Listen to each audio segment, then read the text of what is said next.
S'il y a bien un jeu auquel on a tous joué à la cour de récréation, c'était aux gendarmes et aux voleurs.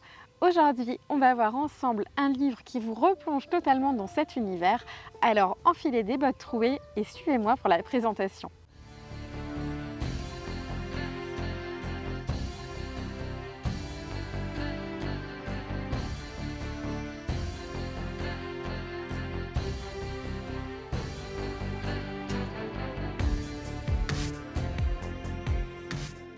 Je vous avais déjà parlé de Studio Agathe qui avait fait les 4 livres Dragons, d'ailleurs les 6 livres puisqu'il y en a d'autres qui sont en train de sortir. Et ils ont aussi fait cette petite merveille qui est Brancalonia du coup. On va déjà parler un petit peu en résumé de ce livre. Alors de quoi ça parle? Tout simplement, vous vous retrouvez dans une sorte d'Italie, une Italie un petit peu ancienne. Et vous êtes une sorte de petit malfrat. Alors, vous n'êtes pas un gentil, c'est sûr, mais vous n'êtes pas quelqu'un de foncièrement méchant non plus. C'est-à-dire que vous n'allez pas tuer des gens ou faire du mal de façon excessive. Vous allez plutôt faire des tout petits larcins. Vous allez voler des informations, faire des cambriolages, faire ce genre de petites choses. En fait, pour résumer, vous êtes vraiment un mec qui a été un peu rejeté de la société et votre objectif, en fait, c'est avec d'autres compagnons qui sont un peu dans la même vibe que vous, qui sont un peu en galère, vous allez créer une compagnie. Alors la compagnie, c'est un petit peu votre point de chute. À chaque fois que vous aurez fini des cambriolages, des menus larcins, vous allez investir dedans. C'est un peu votre lieu de repos. Et du coup, vous allez pouvoir l'améliorer. Par exemple, vous allez pouvoir avoir une écurie de différents niveaux qui vous permettrait d'avoir accès à des chevaux en location pour vos futures missions. L'idée de Brancalonia est assez fun au final. On est presque sur un système de série télé. Vous allez avoir une aventure qui va s'arrêter où vous allez revenir à votre point de base et puis il va se passer une nouvelle chose, vous partez à l'aventure et vous revenez. Vous n'allez pas traverser en général tout le continent au fur et à mesure de vos parties comme dans une campagne classique. Je trouve que pour le solo, c'est vraiment quelque chose de super intéressant parce que ça permet d'avoir des petites parties, petites non, mais d'avoir des parties qui sont un petit peu rythmées.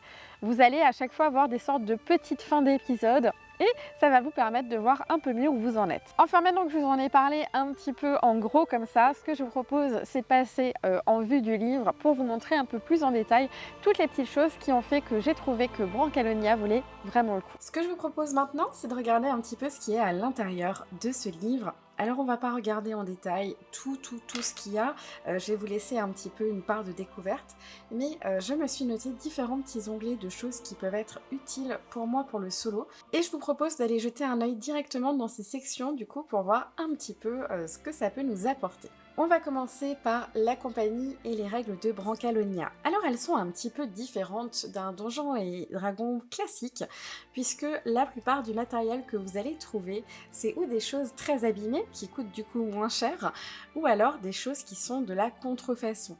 Vous êtes dans un monde où il y a beaucoup de magouilles et de choses comme ça, donc c'est assez compliqué de trouver des vraies choses de valeur dedans.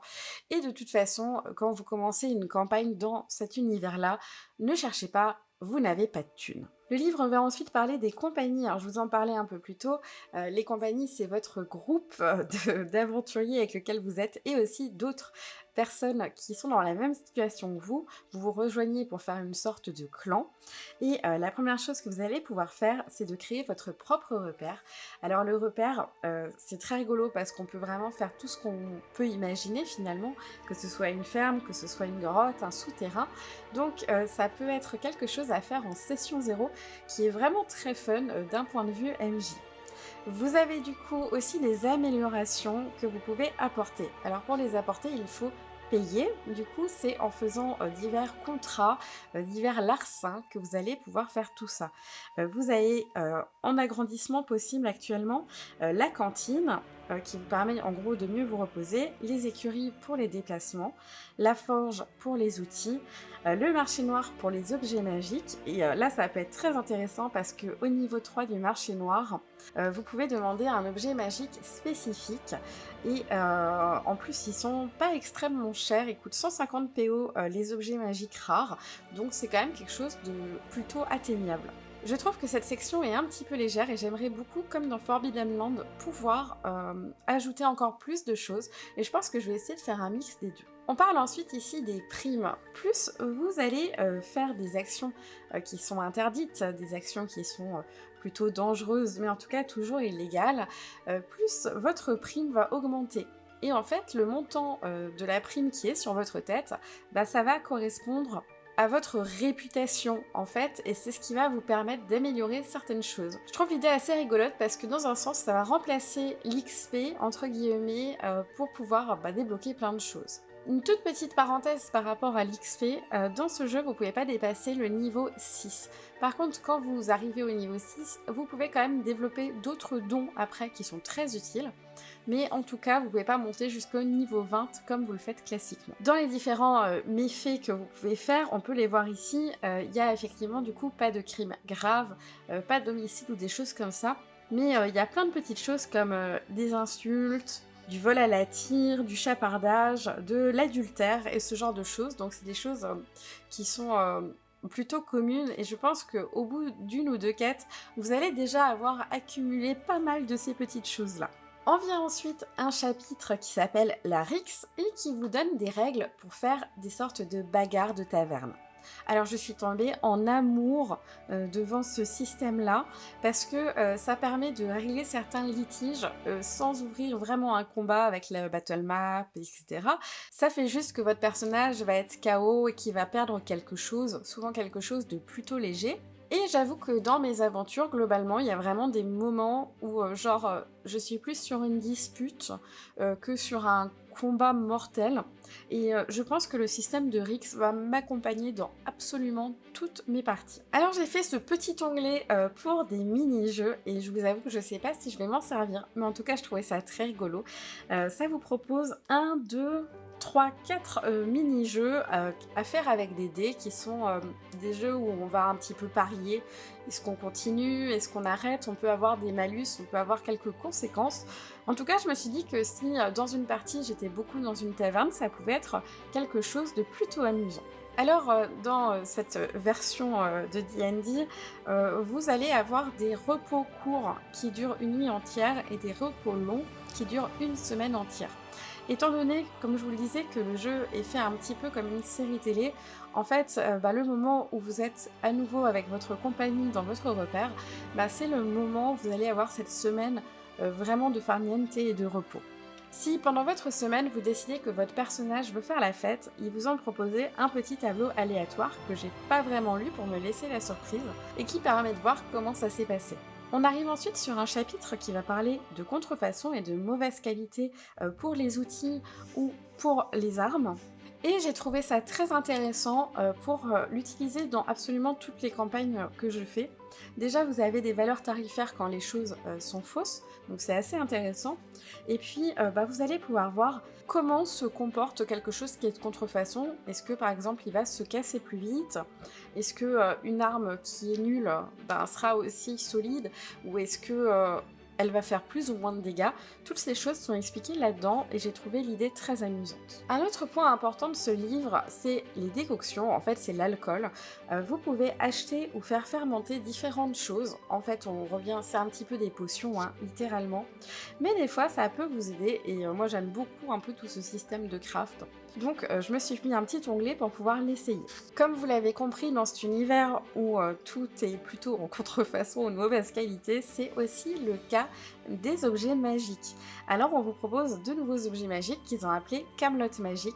Et en fait, ça va avoir tendance à marcher, mais ou pas complètement, ou à créer des effets négatifs. Donc je trouve que c'est très amusant dans une campagne parce que ça peut vous faire pas mal de surprises en fait. Et du coup créer une part d'aléatoire qui est peut-être très surprenante au cours d'un combat et qui va vraiment changer votre façon de jouer. Alors bien sûr, comme vous êtes un petit malfrat, il y a un moment où vous allez avoir affaire à la justice. La justice, ici, la police, ou je ne sais pas comment elle s'appelle exactement, est en fait un petit peu différente de ce qu'on peut voir ailleurs. C'est-à-dire que toutes les semaines, je crois, ou tous les mois, faudrait que je revoie, ils vont faire le calcul de la prime de votre personnage pour dire à quel point il est recherché. Bien sûr, plus votre personnage est recherché, plus facilement il va être reconnu, plus il aura des bonus au niveau des autres malfrats, et plus il aura des malus au niveau des gens globalement. Ce chapitre vous explique aussi que les criminels qui font des actes qui soient trop violents comme des crimes vont être rejetés de toutes les compagnies et vont être traqués. Donc c'est vraiment fait pour vous pousser à pas partir sur une voie d'un personnage qui soit réellement mauvais, mais plutôt de rester sur ce côté j'ai pas eu de chance dans la vie et je vais me débrouiller pour m'en sortir, même si c'est pas tout à fait dans les clous. Je me suis quand même mis un petit onglet pour les tavernes, même si c'est pas quelque chose où je manque de table, mais ça permet toujours de la variété, d'avoir différentes choses qu'on peut piocher. Comme ici, les spécialités culinaires, les boissons, les bizarreries, le tenancier, ça crée toujours un petit peu de variation et c'est quelque chose qui est agréable à sortir quand on fait une session solo. Je vous fais un petit aperçu de la carte, donc comme je vous le disais, ça a été fortement inspiré de l'Italie. Et ça me paraît être une carte vraiment très intéressante, j'ai hâte d'explorer les différents lieux et de voir un petit peu où ça va mener mon personnage. Au niveau des nouveautés un petit peu plus classiques, vous trouverez bien sûr un ensemble de nouveaux mobs, mais aussi, et ça j'aime beaucoup, de nouveaux PNJ, et comme vous le savez, c'est quelque chose que j'aimais beaucoup dans le livre Dragon, et qui va permettre en fait de créer des combats aléatoires un peu plus logiques avec des fiches personnages qui sont déjà toutes prêtes. Dans les autres nouveautés, vous allez aussi pouvoir voir de nouvelles espèces de personnages. Donc on a toujours les humains, mais on a aussi maintenant les Malebranches, les marionnettes, les Morgans, les mystiques et les sylvains. Au niveau des classes de personnages, on va retrouver un peu le même style, mais elles ont été renommées et elles ont certaines particularités. C'est du coup vraiment un livre assez extraordinaire, j'ai beaucoup aimé les innovations qui sont dedans. J'ai beaucoup aimé les nouvelles explications que je vais vraiment utiliser dans d'autres parties, dans d'autres campagnes ailleurs. Je sais pas si je vais être trop accro à ce monde-là, parce que c'est pas trop l'ambiance que j'aime.